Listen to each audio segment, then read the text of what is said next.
नमस्कार, आप देख रहे हैं 99 न्यूज और मैं हूं आपके साथ राकेश पाठक। आज हम लोग 99 कन्क्लेव में धनबाद के विकास के मुद्दों पर बात करेंगे और ये जानेंगे कि धनबाद का डेवलपमेंट जितना होना चाहिए था वो क्यों रुका और जितना हुआ वो किसने किया। तो आज हमारे साथ जो आपको गेस्ट कटघरे में दिखेंगे वो है मिस शिवानी झा, प्रसिद्ध चिकित्सक हैं, कतरास से हैं। मैडम, आपका स्वागत है कटघरे में।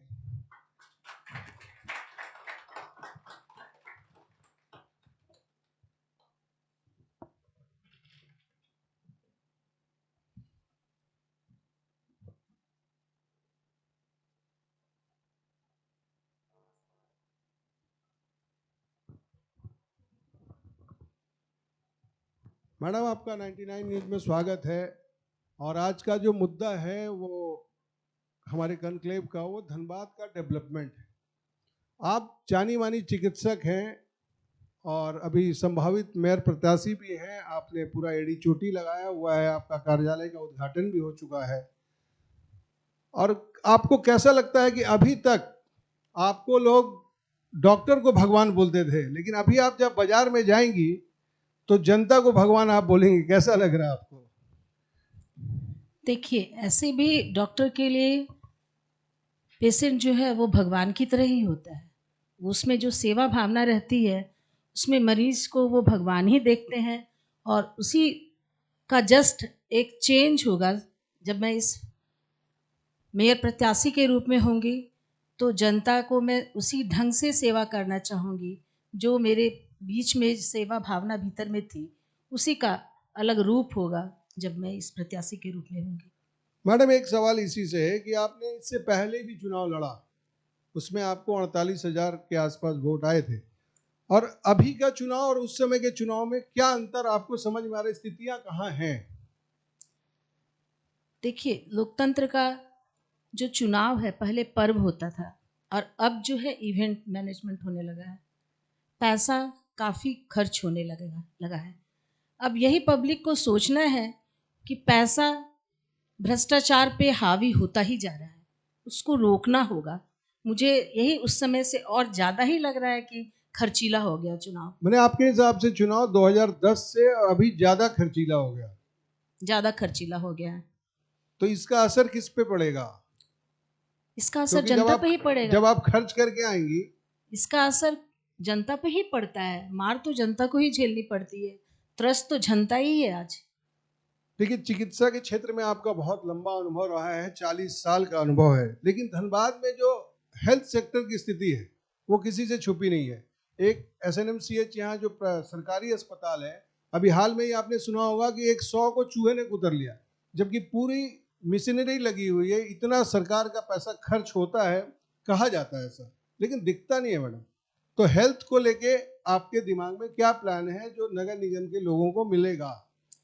कहीं पर भी देखिए, ये पैसा रहता है पर आपकी नीयत अगर ठीक नहीं है, आपका अगर आत्मबल ठीक नहीं है, आपके सराउंडिंग में अच्छे लोग नहीं हैं, तो पैसा का दुरुपयोग होता है और सत्ता का भी दुरुपयोग होता है, जिसका ये रूप हम लोग देखते हैं कि किस तरह से पैसा के बावजूद भी दिखता नहीं है कि काम धरातल पे आया है। तो इच्छा शक्ति को डेवलप करना होगा और अपने चारों तरफ एक सशक्त वैसा माध्यम तैयार करना होगा जो इस पे अंकुश लगा सके, मैनेजमेंट को देख सके। और एक जो मेडिकल कॉलेज है जिसमें सारी चीज़ें होनी चाहिए, अभी भी हमारे धनबाद के मेडिकल कॉलेज में वो सब चीज़ नहीं है। ताकि अभी भी हम 50 के 50 ही सीट रह गए, जबकि नए नए मेडिकल कॉलेज में सीटों की संख्या बढ़ी है एडमिशन के लिए। पर चूंकि सारे डिपार्टमेंट यहाँ नहीं तो है 100 सीट था, उसको 50 कर दिया। और 50 कर दिया गया, चूंकि सब डिपार्टमेंट की कमी है, हर जगह उतने डॉक्टर नहीं है उपलब्ध, तो इच्छा शक्ति की कमी मुझे लगती है। देखिए मैडम, एक सवाल है कि धनबाद नगर निगम के लोग अच्छा खासा टैक्स देते हैं, तो इस टैक्स का इस्तेमाल अगर आप मेयर बनती हैं तो कहाँ और कैसे करेंगी? सर्वप्रथम तो आप देख रहे हैं कि आए दिन यहाँ पे जाम की समस्या है, तो उसके लिए आपको सबसे पहले परिवहन व्यवस्था ठीक करनी होगी, जिससे कि हमारी जनता त्रस्त है, लोग समय पे पहुँच नहीं पाते हैं, मरीज भी हॉस्पिटल समय पर नहीं पहुंच पाते हैं। तो एक तो वो है कि आपको परिवहन व्यवस्था और जो रोड है, परिवहन है, इसको ठीक करना होगा। बाईपास रोड की कल्पना कर सकते हैं हम लोग। और दूसरी है, यहाँ पर इतनी अव्यवस्था है, कोई भी काम नगर निगम में ठीक से नहीं हो पाता है। बार बार लोगों को आना पड़ता है एक छोटा सर्टिफिकेट के लिए, बार बार।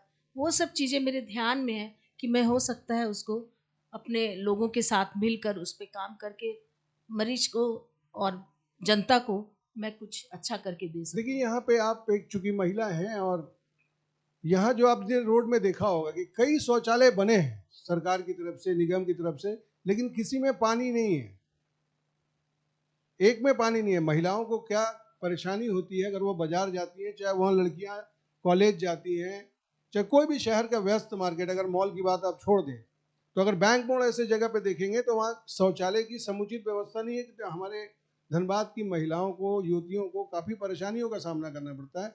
इसके लिए आप क्या करेंगे? इसकी व्यवस्था करनी होगी आपको। एक चीज बना कैसे के करेंगे देंगे, मैडम?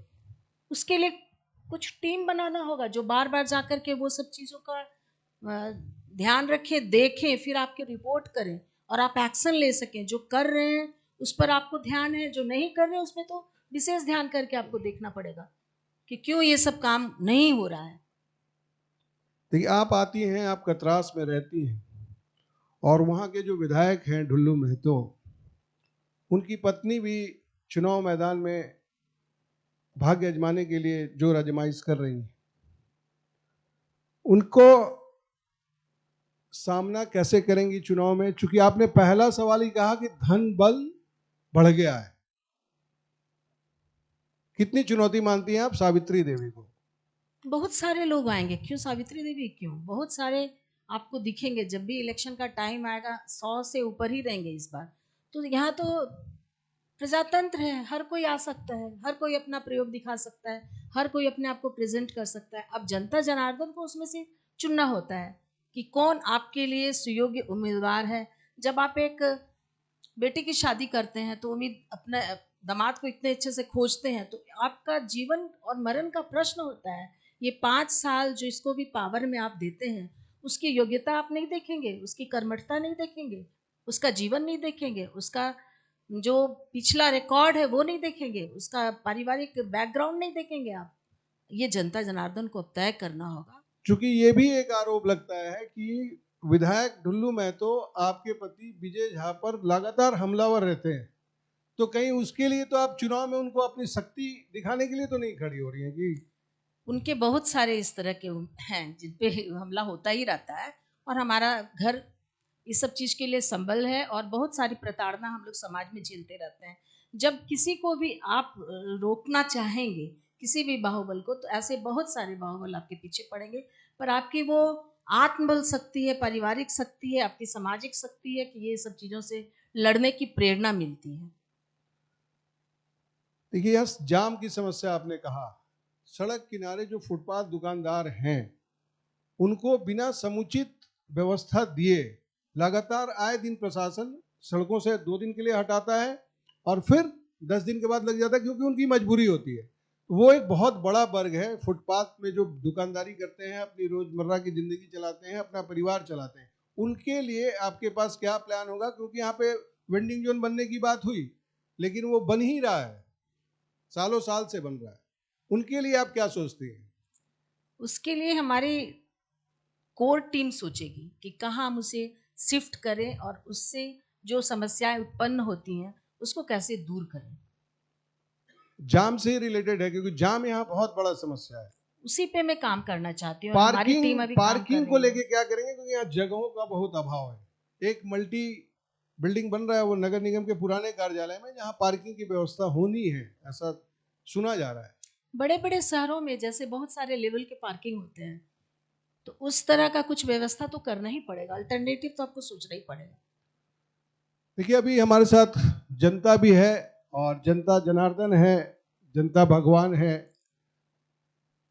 तो हम चाहेंगे कि कुछ सवाल जनता की तरफ से आए। शिवानी जी मेयर की प्रत्याशी के लिए एड़ी चोटी लगाई हैं और लगातार मेहनत कर रही हैं, तो हम चाहते हैं कि जनता के दिमाग में क्या सवाल है वो जनता सवाल करे।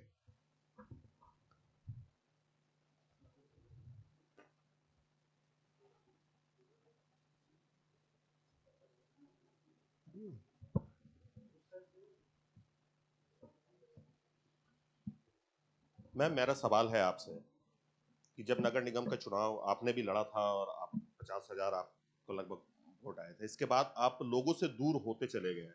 फिर इस बार क्योंकि महिला के लिए आरक्षित कर दिया गया, तो फिर इस बार आप चुनाव मैदान में उतरे हैं। तो लोगों का कहना है कि हम ऐसे नेता को क्यों चुने जो समय पे आते हैं और इसके बाद गायब हो जाते हैं। नहीं, मैंने ना तो स्थान छोड़ा और ना ही कहीं बाहर में गई, मैं यहीं पर थी। मैं, आप जानते हैं कि मैं चिकित्सा के माध्यम से लोगों की सेवा कर रही थी। फिर इतने दिन मैं चिकित्सा में ही गई और अभी भी मैं बहुत सारे कैंप लगाती हूँ, फ्री हीमोग्लोबिन चेकअप होता है, बीएमडी टेस्ट होता है, बहुत सारे इस तरह से सामाजिक कार्य में शुरू से रुचि रही है। जब मैं फर्स्ट टाइम नहीं लड़ी थी, उसके पहले भी मैं सामाजिक कार्यों में रुचि लेती रहती थी। बहुत सारे योगा के कैंप लगते थे मेरे कतरास के क्षेत्र में, और आए दिन फ्री में मेडिकल गांव में जाकर के कैंप लगाती रहती हूँ। मैं कहीं गई नहीं, मैं यहीं पर थी। चूंकि पावर नहीं मिला तो मैं फिर वापस अपने चिकित्सा के क्षेत्र में सेवा का कार्य करती रही। और कोई अगर इधर से सवाल पूछना चाहें, इधर मुकेश जी, चाहे और कोई लोग सवाल पूछना चाहें।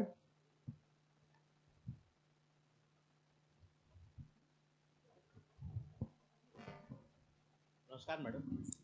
नमस्कार। मैं मुकेश कुमार झा। आपसे आवाज आ रही है?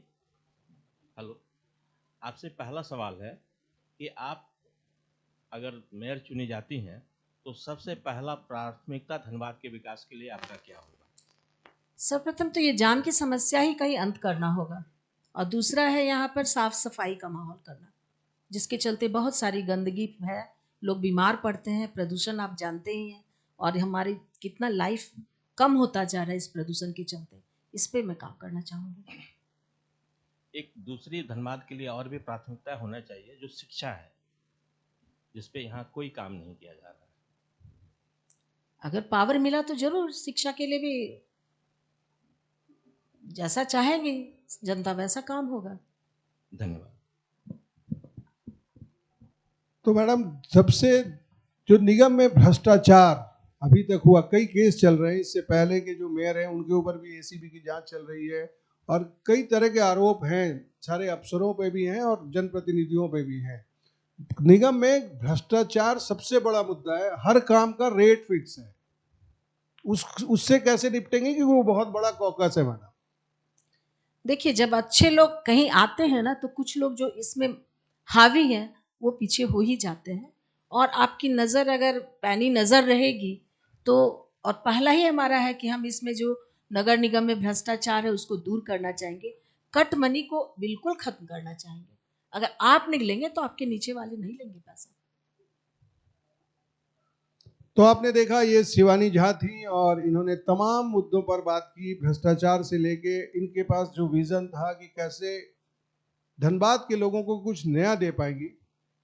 अब हम किसी नए मेहमान के साथ आपको इस कटघरे में मिलेंगे, तब तक के लिए हमें दीजिए इजाजत। नमस्कार।